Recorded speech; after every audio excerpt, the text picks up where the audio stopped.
The first light of dawn crept over the dry ridges, painting the desert in pale gold. Smoke still hung in the air from the night's raid, curling up in thin threads that smelled of burnt wood and fear. The camp was silent except for the restless shifting of horses and the soft rattle of chains. A woman sat near the ashes of what once had been a fire, her wrists bound, her hair tangled with dust. She had stopped crying hours ago. The fear in her eyes had dried into something harder, something that looked like defiance. When the Apache warrior stepped into the light, she didn't flinch. His shadow fell across her face, and for a moment their eyes met, one filled with rage, the other with a calm that could almost be mistaken for peace.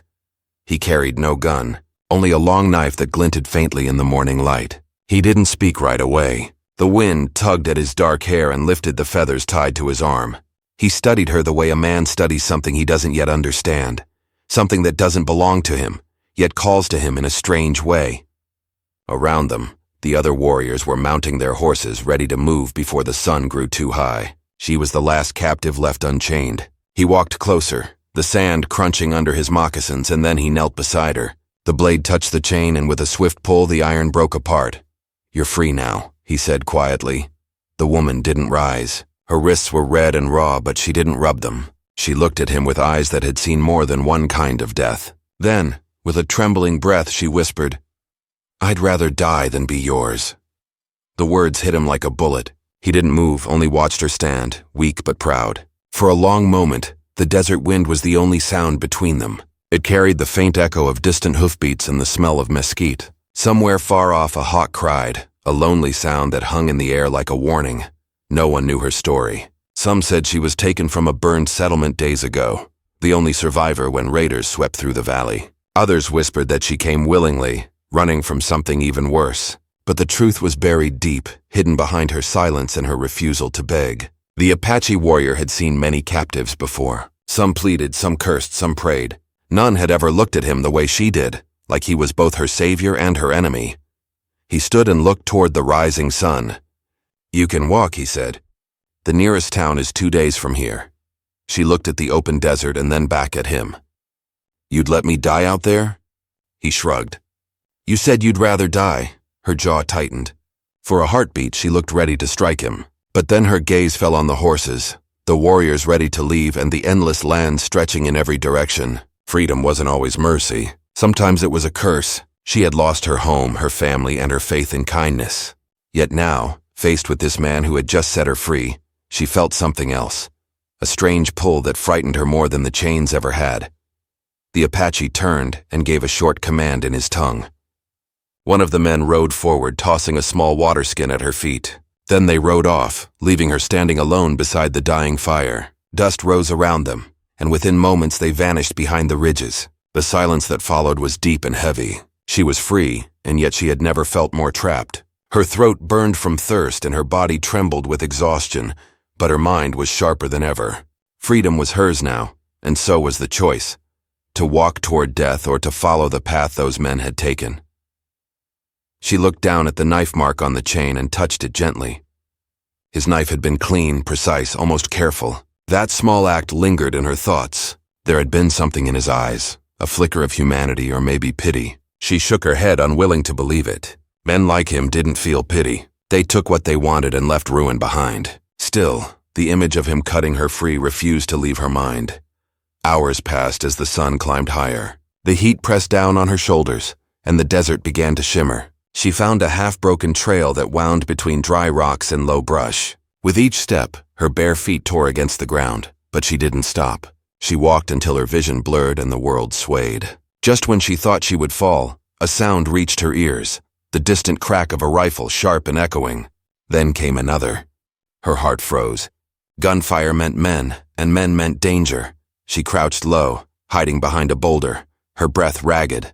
Voices drifted through the dry air, angry, desperate, in English. Then she heard another voice, deeper, calmer, speaking Apache. Her pulse quickened. It was him. He was back, or maybe he had never gone far. She crawled closer, just enough to see them through the haze. The Apache and his men had come across a small group of riders, settlers by the look of them. The standoff was tense, guns drawn, words exchanged like threats in the wind. She could see his face now, calm but alert, his knife still hanging at his belt. She didn't understand what they were saying, but she saw one of the settlers raise his weapon. A shot cracked through the air and chaos exploded. Horses reared, men shouted, and the smell of gunpowder filled the wind. The woman pressed her hands to her mouth to stop from crying out. She watched as the Apache warrior moved with a speed that seemed impossible, striking one man down and turning toward another. The fight was over in seconds, but the silence that followed felt endless. 2 men lay still on the ground, and 1 horse limped away into the desert. When it was over, the Apache stood there, chest heaving, dust clinging to his skin. Then his gaze lifted and found her. She froze, her heart hammering. For a long, unbearable moment, neither moved. She didn't know whether to run or thank him. He didn't speak, only walked toward her with slow, steady steps. His face was unreadable, his eyes dark and deep. When he reached her, he looked down at her bare feet, then at the horizon. "You followed," he said.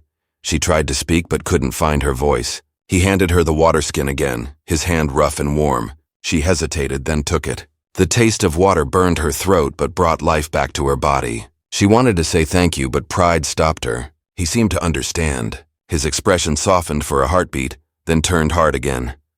"You can't go alone," he said. "There are worse things than me in this land." She clenched the water skin and whispered, "Then I'll take my chances." He studied her face, the stubborn fire in her eyes, and for the first time he smiled, just barely. "You will not make it far," he said. "But I will not stop you." He turned away and walked toward his horse. She watched him mount and ride off without looking back. Dust rose behind him, fading into the golden horizon. She stood there trembling, torn between hate and something she couldn't name. Every part of her wanted to hate him, to remember the fear, the anger, the loss. But another part, buried deep, remembered the way he had cut her free without demand, without harm. The desert stretched before her, endless and unforgiving, and somewhere beyond it waited whatever fate she chose. She took one step forward, then another. The wind picked up, carrying the faint echo of hoofbeats behind her. She turned, and far off on the ridge a lone rider stopped and looked back. Their eyes met again across the distance, his expression unreadable, hers defiant. The sun burned high above, and between them lay miles of dust, danger, and questions neither could yet answer. The woman's steps grew slower as the day dragged on. The heat shimmered above the rocks and her breath came heavy. She hadn't seen a drop of water since morning, except the small mouthful the Apache had left her. Each mile she walked seemed to pull her deeper into a land that felt both wild and sacred, as if every stone and cactus carried a memory of old blood and older spirits. The silence was broken only by the distant call of a hawk or the faint whisper of wind through dry brush. But in her mind, voices would not stop. The screams from the raid still echoed. The smell of smoke still clung to her hair. She could still see the faces of those who had fallen when the fire spread through her settlement. Her father's last words were lost under the sound of gunfire. Before that night, her world had been small and peaceful. A lonely ranch at the edge of the desert, a patch of dry land, and a cabin built by hands that believed in hope. Her husband had left months before, riding west in search of work, promising to return by harvest. He never did, so she lived alone, tending to the animals, fixing fences, trying to forget the fear that came with every howl of the coyotes at night. Then came the raid. It was swift and merciless. She never knew who started it. Some said it was Apaches striking back after soldiers attacked one of their camps. Others said it was bandits using their name to spread terror. All she knew was that one moment she was feeding the horse, and the next, fire lit the sky and men shouted in tongues she could not understand.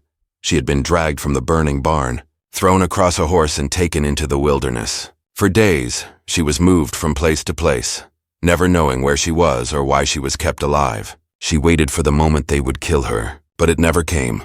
Instead, they gave her food, water, and silence. The warrior who had freed her that morning was the same one who had stopped another man from striking her. He had said something in Apache then, sharp and commanding, and the others had stepped back. She had hated him for that.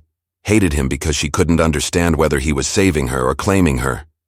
Now, as she stumbled through the sand, her thoughts blurred between fear and exhaustion. The land around her looked endless, but she kept walking. Somewhere ahead, maybe there was a town, maybe not. The only thing that pushed her forward was stubbornness, the same iron that had made her survive when everything else had burned. The sun lowered, throwing long shadows across the red rocks. Her legs gave out and she fell to her knees. Dust rose around her and she pressed her forehead to the ground. She didn't pray.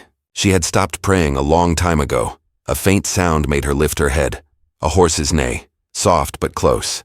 Her heart skipped. She crawled behind a boulder, peering out. There, across the dry ridge, the Apache warrior sat on his horse, watching her again. The wind caught the feathers on his shoulder, and his dark eyes were steady. He hadn't followed her openly. He had stayed far enough to let her think she was alone, but close enough to keep her in sight. She wanted to scream at him, to throw stones, to make him leave her, but something inside stopped her. Maybe it was the exhaustion. Maybe it was the strange sense that if he left, she would not survive the night. When the sun dipped low, she lit a small fire using dry brush. He came closer then, slowly, stopping a few yards away. She didn't look up, but she felt his gaze on her as she warmed her hands. "You should not light a fire," he said after a while. His English was rough but clear. "It tells others where you are." "I'm not hiding," she said. "Let them come." He watched her for a long moment, then got down from his horse and sat across from her. "You have no weapon, no horse, no water. You would die before the next sunrise." She stared at the fire, its orange light flickering over her face. "Maybe that's better than being anyone's prisoner." He nodded slightly, as if he understood more than she wanted him to. "Not all chains are made of iron," he said. She looked at him then, searching his face for mockery. But there was none. His eyes were dark, thoughtful, and weary. There were scars across his arm, faint but old. He didn't carry himself like a man who enjoyed taking captives. He looked like someone who had seen too many losses and learned to hide them behind silence. "Why did you let me go?" she asked finally. He looked up at the stars beginning to appear.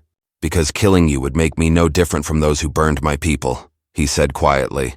She frowned. "Your people?" He turned to her. "The soldiers. They came in spring.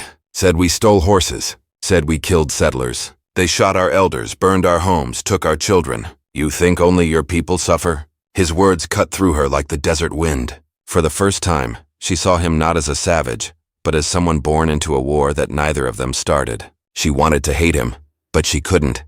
He wasn't the man who had burned her home. He was another kind of prisoner, of revenge, of loss, of a land soaked in blood. They sat in silence, the fire crackling between them. In the distance, a coyote howled long and mournful. The woman wrapped her arms around herself, shivering despite the heat. The Apache rose and took a folded blanket from his horse, tossing it to her without a word. She caught it, surprised. "Why are you helping me?" she asked. He paused before answering. "Because tomorrow, when you walk away, you will remember that not all Apaches are monsters." That is enough, her throat tightened. She wanted to ask his name, but she didn't. Instead, she turned away, pulling the blanket around her. The smell of leather and smoke clung to it. When she finally closed her eyes, the sound of his horse shifting nearby was the last thing she heard. The next morning, he was gone. The fire was out, and the blanket lay neatly folded beside her. There were hoofprints leading east toward the mountains. She stood, rubbing her sore arms, and looked toward the faint line of the trail. She should have gone the other way, toward the towns and the soldiers, but her feet turned toward the mountains instead. Something about him had unsettled her, pulled her into a path she didn't understand. As she walked, she found signs of their passing, hoofprints, ashes, a broken feather caught on a branch. Each trace made her wonder where they were headed. The land grew harsher, the rocks sharper, the air thinner. Clouds gathered on the horizon, dark and heavy. A storm was coming. She knew she wouldn't make it alone. By late afternoon, the wind had turned wild. Sand whipped against her skin, and she could barely see ahead. She stumbled into a shallow ravine for shelter, covering her face with her hands. Then, through the storm, she saw movement. A horse. A dark figure against the swirling dust. He was back again, leading his horse with slow, steady steps. He stopped at the edge of the ravine and looked down at her, his face half hidden by the storm. "You don't listen," he said. She tried to smile, though her lips were cracked. "You didn't expect me to." He nodded once, then helped her up onto his horse without another word. The wind roared around them as they rode through the desert. She didn't know where he was taking her, only that for the first time since her capture, she wasn't afraid. Night fell by the time they reached a narrow canyon. Hidden deep within was a small camp, a few tents, a fire, and children's laughter faintly echoing through the rocks. She froze when she saw them. These weren't raiders. They were families. Women with babies, old men tending fires, boys with faces too young to carry such fear. The Apache dismounted and gestured for her to follow. "They are what's left of us," he said quietly. "The army took the rest. She looked around, speechless. The people glanced at her but said nothing. There was no anger, only weariness. One woman brought her a bowl of water. The kindness in her eyes made the captive woman's heart ache. As the night deepened, she sat near the fire again, listening to the whispers of the camp. The Apache sat apart, sharpening his knife in silence. The storm outside faded into a low rumble. The woman looked at him, at the people, at the land that had swallowed both their worlds. For the first time, she realized that maybe the story wasn't about who belonged to whom, but about what it meant to survive in a place where mercy was the rarest thing of all. She looked up at the dark sky, the stars flickering faintly through the clouds, and whispered to herself, "I'd rather die than be yours." Yet even as she said it, she wasn't sure who she was speaking to anymore. The man across the fire, the land itself, or the ghost that still followed her through the desert night. The storm broke in the night and left the canyon washed clean by morning. Cold air settled under the high rock walls, carrying the smell of wet earth and smoke from the small cooking fires. The woman woke on a woven mat under a lean-to, the blanket still tucked around her. She listened to the sounds of the hidden camp and realized how ordered it was. No shouting, no drunken laughter, only the soft murmur of women stirring pots, the light thud of bare feet, and the low voices of men planning the day. She sat up and watched the Apache warrior speaking with an older man whose hair was silver at the temples. They stood over a rough map drawn in the dust. The older man tapped the line that marked the river and shook his head. The river had thinned to a cracked ribbon. Drought was another kind of enemy. From the shadows, a boy about 10 winters old stared at her with wide eyes. He carried a toy made of yucca fiber and bits of bone. When she smiled at him, he stepped closer. Up close, she saw the scar across his eyebrow and the quiet alertness of someone who had learned to hide before learning to play. A woman, likely his mother, called him back in Apache, but not unkindly. The child's gaze lingered on the woman until he turned away. The warrior walked to her and crouched across the fire pit. "You can leave today," he said. "Before the sun is high, I will take you to the edge of the valley. After that, you choose your road." She looked toward the narrow slot of sky where the canyon opened to the desert. "If I leave," she said, "what happens to your people?" He glanced back at the children chasing each other around a scrub tree. "They will walk," he said simply. "We always walk." He rose as if the matter was decided, but she stood and followed him. "Why are the soldiers hunting you?" she asked. "Is it the raid?" He stopped. The camp quieted around them as if the rocks leaned closer to listen. "Some of the men you saw that night were ours," he said. "Some were not. Traders used our name to frighten the ranches and take cattle. Other bands struck at the rail crews laying iron through the hills. Then the army came. They do not ask who is guilty. They count bodies." She felt the land tilt beneath her. What had been simple in the dark of her rage now frayed at the edges. "There must be a treaty," she said. "Someone must talk." The warrior's mouth tightened. "A paper can be burned. A word can be broken. The waterholes cannot lie. They are dry." He turned to walk away, but a small girl ran to him and pressed a hand to his knee, chattering.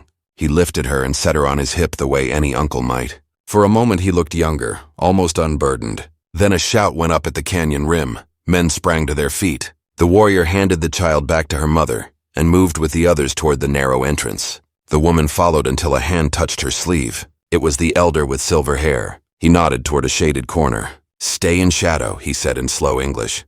"Do not stand where a bullet comes first." At the rim, 2 scouts waved a signal. "Riders on the flats." Dust plumes low, not many horses. The warrior lifted a long glass taken from a dead surveyor seasons ago and studied the horizon. The woman saw his shoulders loosen slightly. Not a cavalry column, a small party, traders or a local posse. He gave a quick set of signs. The camp began to vanish. Tents came down in a breath. Pots disappeared. Children slipped into cracks in the rock like lizards. In minutes, the canyon looked empty, only a stray ember glowing. The riders stopped a mile off. The warrior moved to a ledge with 2 men and settled in like a hawk watching a field. The woman felt the press of suspense tighten her chest, not just for herself but for the children hidden under blankets in cool caves. The elder stood beside her, his face unreadable. "Sometimes we trade," he said. "Sometimes they bring whiskey and take anger home." The riders waved a white cloth and advanced slowly. The warrior waited until they were close enough to see faces. The leader wore a coat that had been fine once, salt-stained now. Beside him was a younger man with a red bandana and a nervous jaw. Another held a small flag on a stick as if to steady his hand. They carried no army colors. The leader called out in broken Apache and then in English. "We come with news.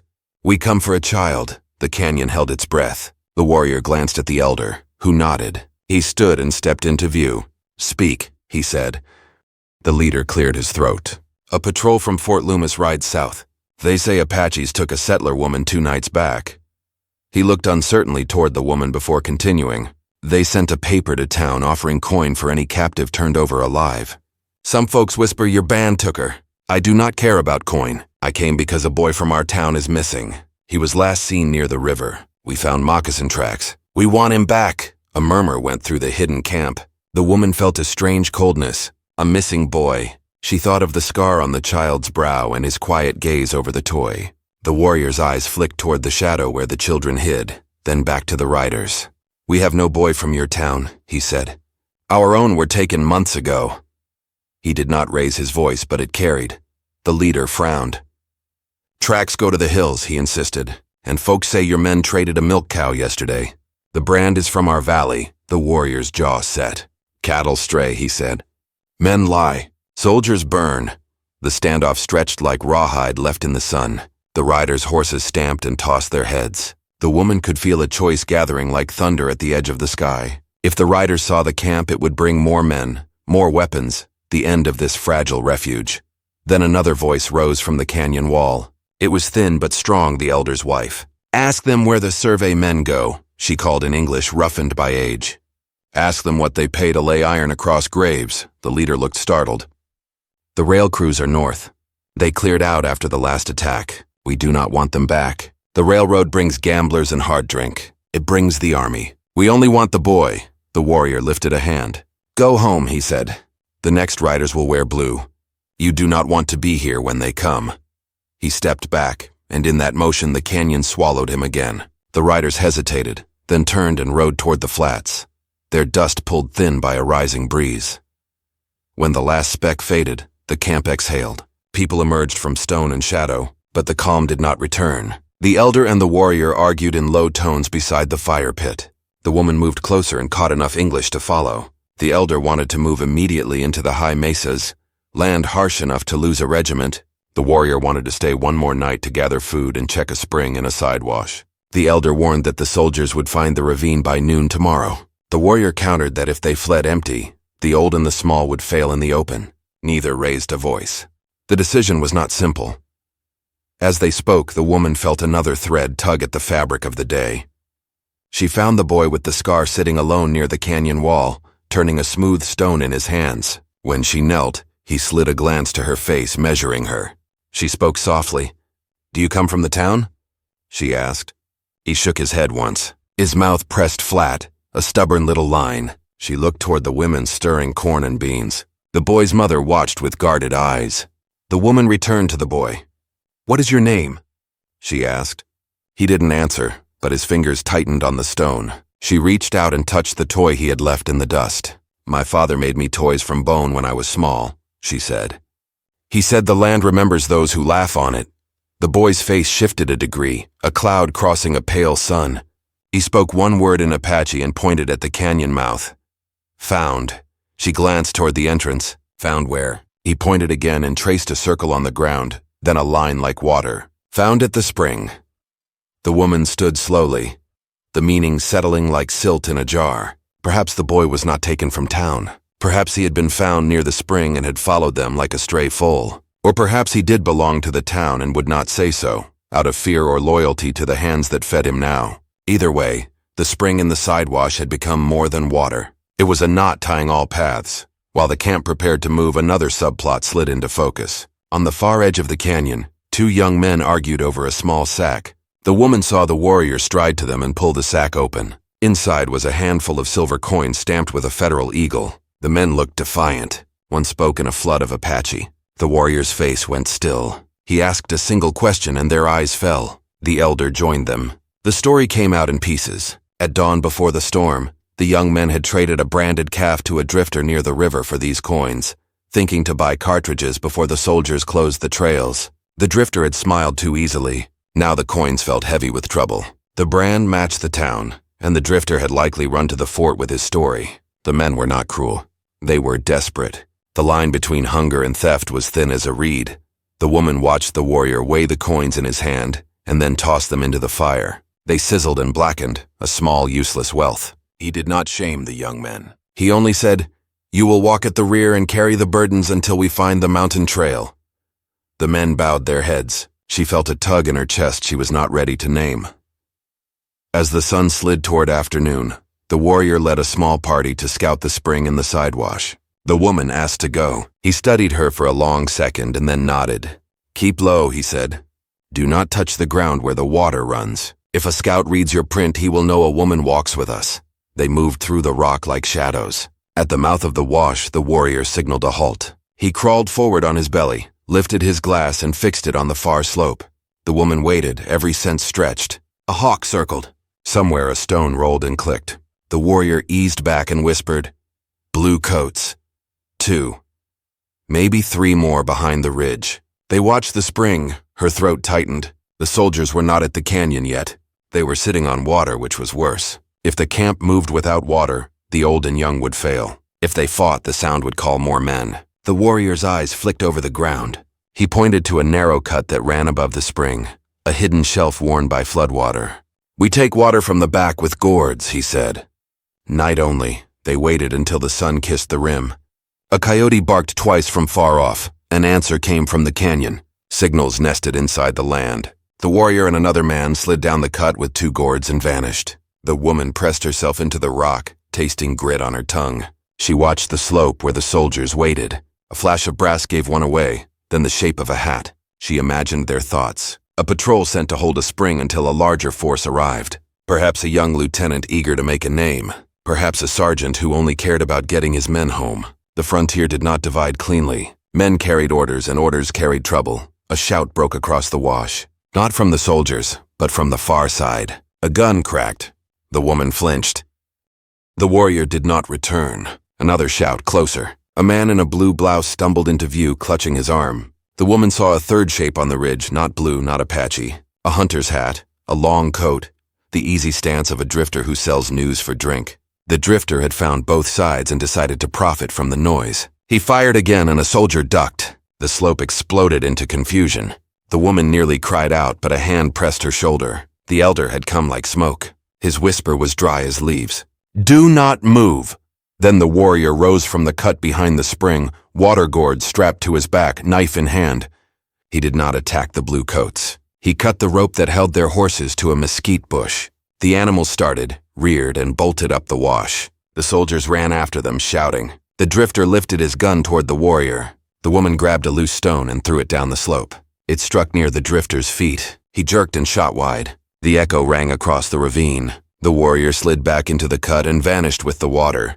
They did not breathe until the wash was empty. The elder looked at the woman with surprise that softened into something like respect. He nodded once. "You will live," he said. It was not quite praise. It was a measurement. By starlight, the camp drank and filled skins. No one laughed. The sound they had made at the spring would carry. The warrior posted watchers on the rim and checked each child's feet for blisters. He spoke with the young men who had taken the coins, then sat apart sharpening his knife. The woman settled near the fire with the boy at her side. He leaned against her without asking, as if some long hunger he barely understood had eased for a moment. She thought of the town where she might trade news for safety. She thought of the fort where a lieutenant would write her words into a report and send riders before dawn. She thought of the railroad survey that would mark this canyon on a map as a crossing to be cleared. She thought of the broken ranch where she had once planned to grow squash and raise foals and wait for a man who never came home. Every road led into a windstorm. Near midnight, a scout slid back from the rim and whispered to the warrior. He rose at once and looked toward the dark east beyond the canyon mouth. The wind shifted and brought a sound like distant surf. Not water, hoofbeats, many. The elder stood and pressed his palm to the rock as if feeling the earth's pulse. The warrior met the woman's eyes briefly. There was no fear in his face, only the grim steadiness of someone who has seen dawns that cut both ways. He turned to the camp and gave a low command. Packs lifted. Children woke without a cry. The line began to move toward a hidden crack in the canyon wall that led to the high mesas.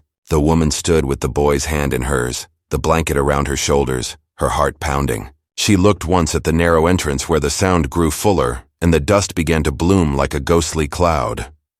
The warrior paused at the mouth of the hidden trail and glanced back, his silhouette black against the star-washed sky. For an instant their eyes met across the hush. He raised his hand, not in farewell, but in a promise of choice yet to be taken. Then the first distant bugle cut the night, thin and cold as a wire pulled tight, and the canyon answered with 1,000 small echoes that felt like the land itself holding its breath.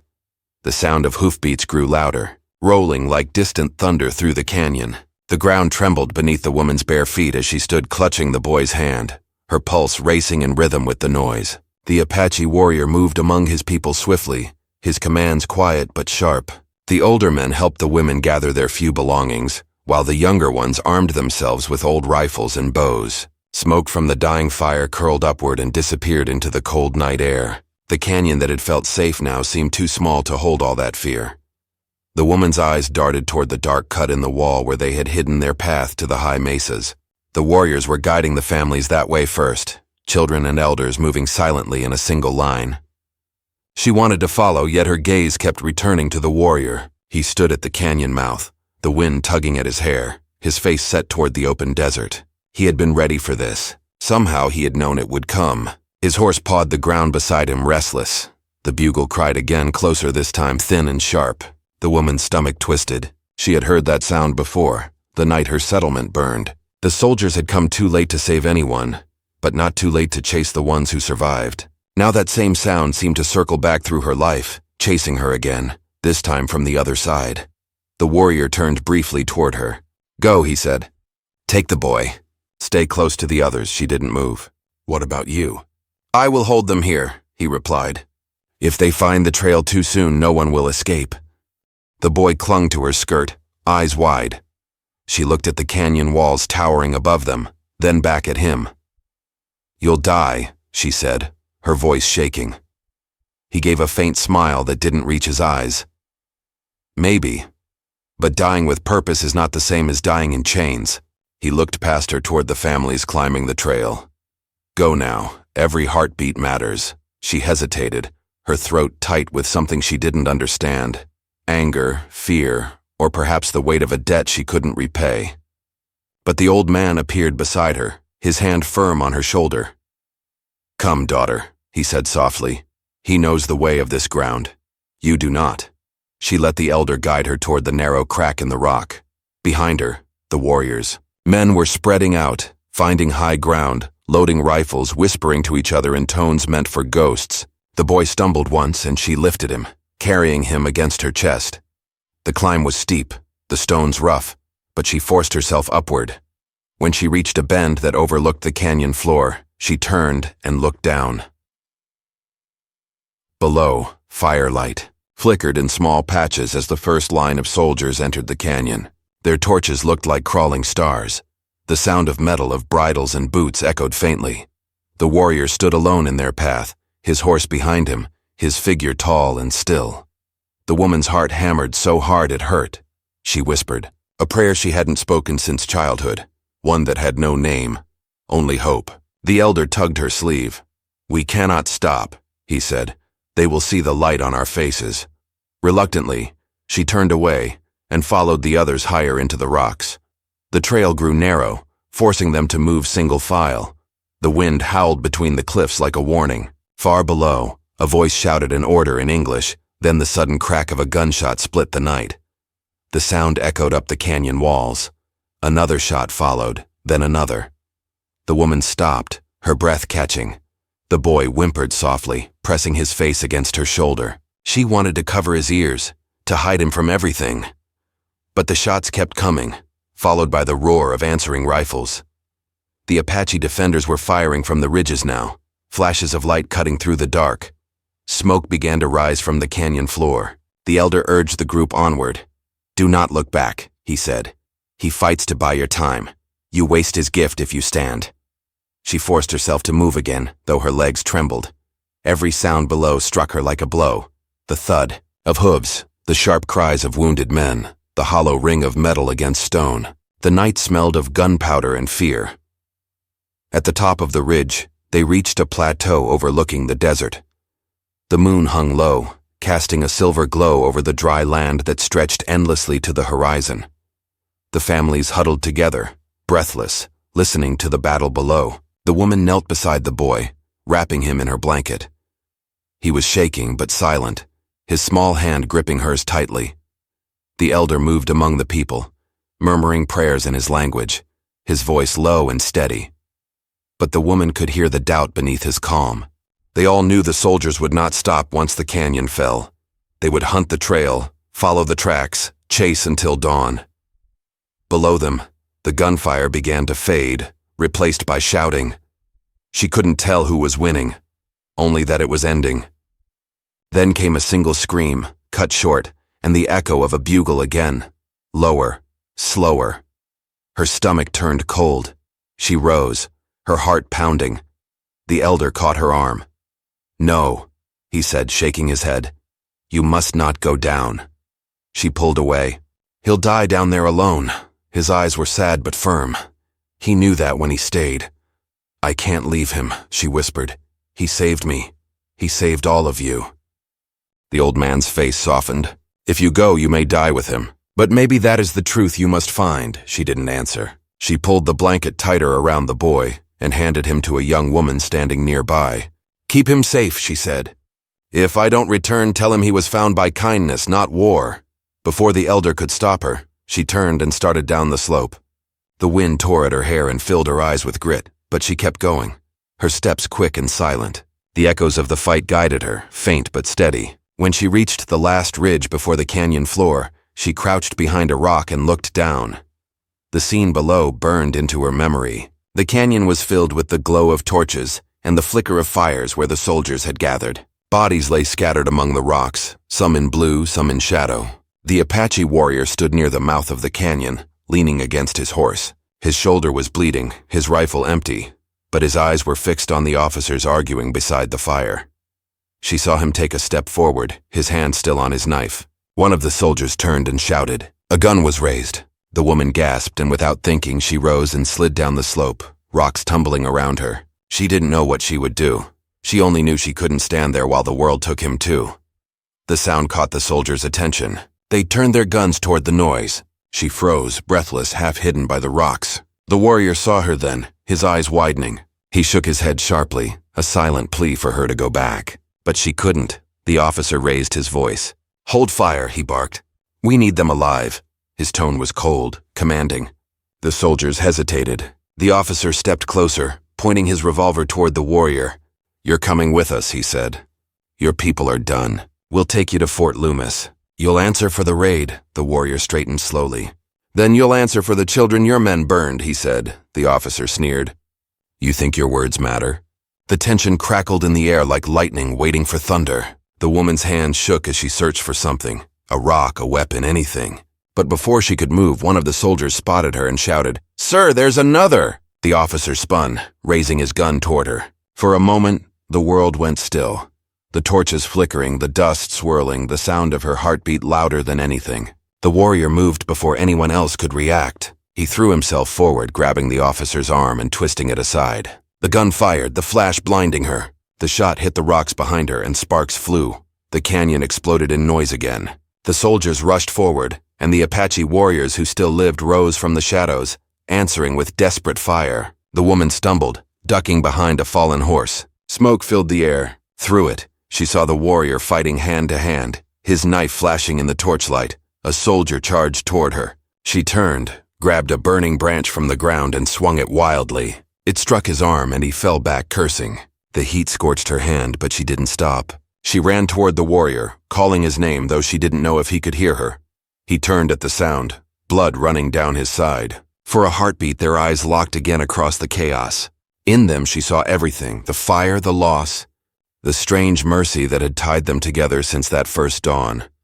Then the bugle called again, this time from far off. Reinforcements. The sound swept through the canyon like doom.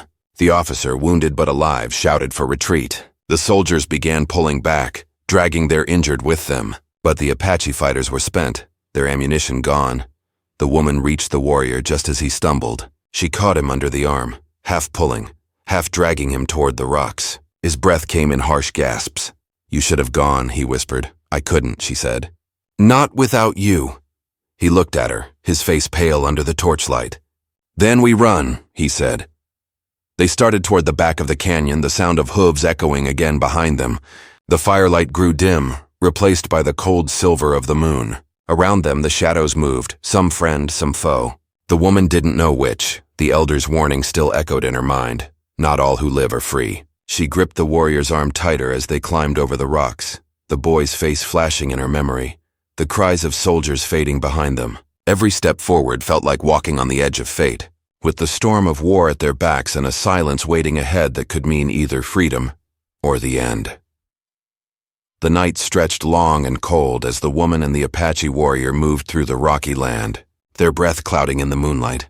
Behind them, the echoes of the battle faded until only the whisper of the wind remained. The smell of smoke drifted far across the valley, reminding them of everything they had left behind. The warrior leaned heavily on her shoulder, his steps uneven but steady. She could feel the weight of his pain in every breath he took, yet he didn't complain. He walked as if every drop of strength was borrowed from the land itself.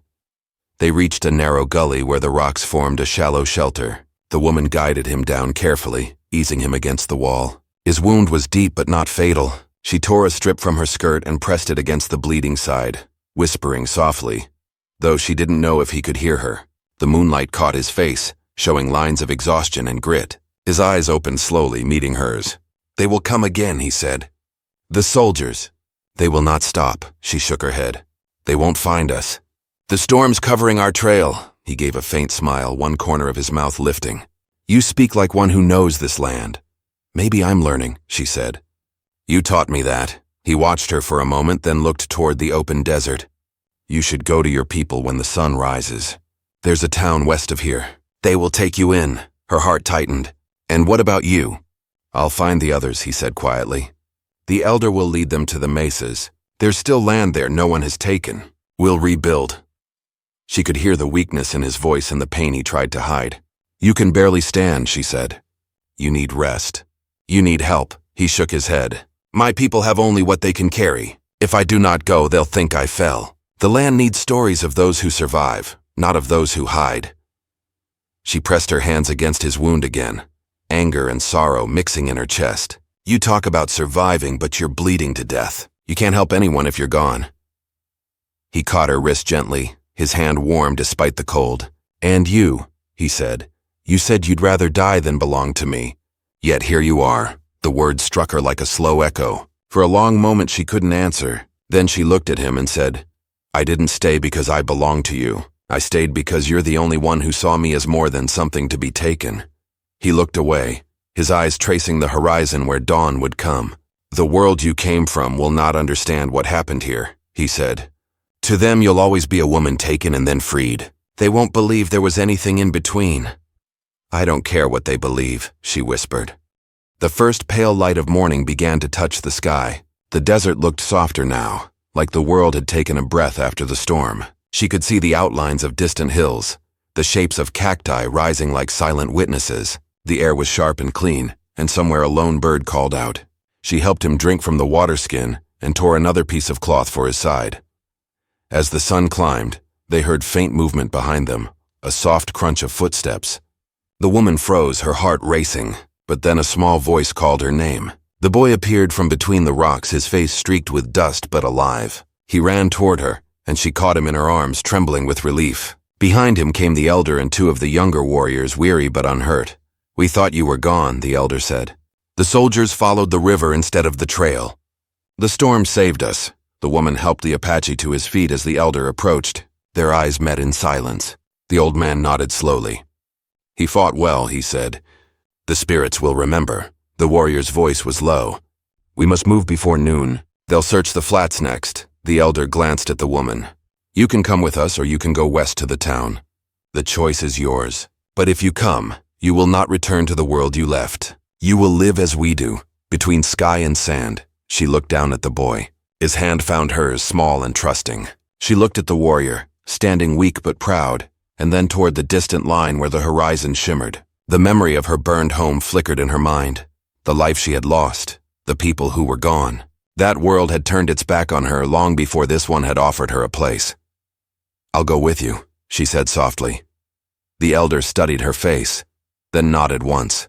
Then you will learn to walk with both worlds in your heart, he said. They began their journey north, the sun climbing high above them.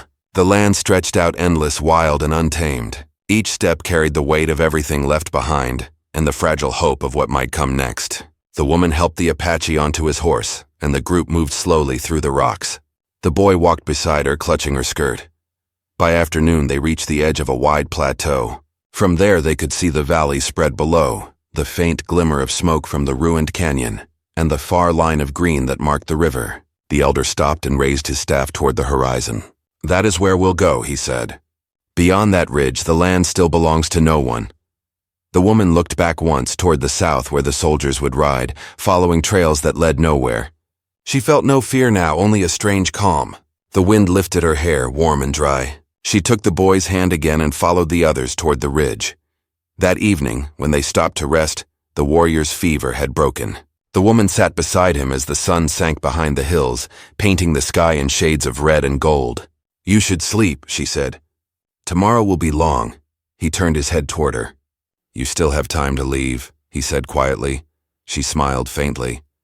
"You're still trying to send me away?" He looked at her for a long moment before answering. "I only don't want to see you become lost in our fight. It never ends." "Maybe some fights are worth standing beside," she said. He didn't answer, but there was peace in his eyes now, the kind that comes when a man stops running from what he can't change. Night settled soft and cool. The stars came out bright above them, scattered across the dark sky like a map without borders. The camp was quiet except for the sound of firewood crackling and the faint murmur of a lullaby from one of the women. The boy had fallen asleep beside her, his small face turned toward the warmth. The woman looked at him and thought of how life could still grow even in a place the world had forgotten. She thought of the chain that had once bound her and how it had been cut not just from her wrists but from something deeper inside. Freedom, she realized, wasn't about where she stood or who she was with. It was about choosing her own path, even when the world refused to understand it. When the warrior stirred, she turned to him. "What will you do when you reach the mesas?" she asked. He looked toward the stars. "We'll build again. Small homes, a garden where the ground still gives. Teach the children to live without fear. And the soldiers? They will come again," he said. "But maybe by then, they will see we only want to live." The firelight flickered across his face, and for the first time since she had met him, she saw something gentle there. Something almost like hope. She reached out and placed her hand over his, rough and scarred but steady. "Then I'll stay," she said quietly. "Not because I owe you anything, but because I finally have a place to stand." He looked at her, and the faintest smile touched his lips. "Then the dawn will not find me alone." The wind rose again, carrying the scent of wild sage across the plateau. The stars shimmered brighter as if listening to their silence. Somewhere in the dark, a coyote cried, a lonely sound but not hopeless. The woman leaned back, looking up at the sky. The past felt distant now, softened by distance and dust. Ahead lay a life she had not imagined but had somehow chosen. When dawn finally came, the first light touched the mesas with gold. The camp stirred slowly, people waking to a world still uncertain but alive. The woman stood, wrapping her blanket around her shoulders. The boy ran to her side, grinning, his fear gone. She turned to see the Apache warrior standing beside his horse, ready to move. He met her eyes and nodded once, a quiet promise, simple but unbreakable. They rode together as the sun rose behind them, its light spilling over the endless land. The world ahead was harsh and wild, but it was theirs to face. And though the woman had once sworn she'd rather die than belong to any man, she now understood what freedom truly meant. It wasn't in being owned or alone.